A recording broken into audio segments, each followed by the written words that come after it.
I was always drawn to unsolved mysteries, especially the ones that happened in my home state of Georgia. As a writer and an enthusiast of the macabre, I couldn't resist the chilling allure of these perplexing cases, so I decided to embark on a journey to explore them firsthand, despite the warnings and superstitions surrounding these enigmatic tales. My first stop was the infamous Atlanta Ripper case of the early 1900s. On a gloomy autumn evening, I ventured into the dark, fog-shrouded streets of Old Fourth Ward, where the Ripper's reign of terror had once held sway. The atmosphere was thick with dread as I walked past abandoned buildings, their histories tainted by the unsolved murders. The next mystery led me to Ocilla, where the haunting disappearance of Tara Grinstead still sent shivers down local spines. The small town felt like a ghostly echo of its former self. I visited Tara's former home, a place where secrets whispered from every corner. Standing there, I could almost hear her voice pleading for answers. In Kennesaw, the vanishing of Christopher Tompkins was my next chilling tale. The streets were eerily silent as I walked them, retracing his last known steps. The town seemed to hold its breath as if unwilling to reveal the secrets it held. I wondered if Christopher's spirit lingered here, waiting for someone to uncover the truth.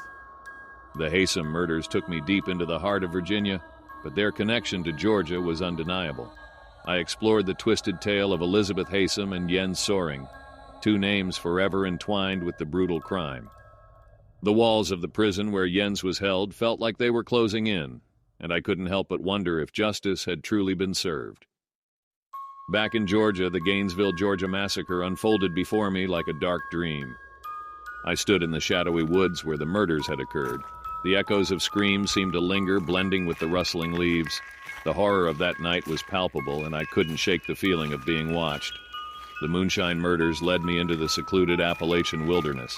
I met grizzled moonshiners who spoke in hushed tones, their eyes filled with fear.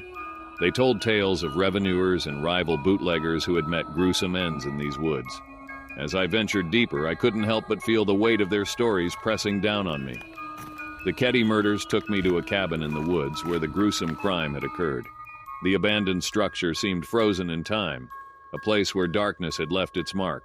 I explored every room, my heart pounding as I imagined the terror that had unfolded here. It was as if the spirits of the victims were trapped in a never-ending nightmare. In Gibsonton, I delved into the life and death of Grady Stiles Jr., the Lobster Boy.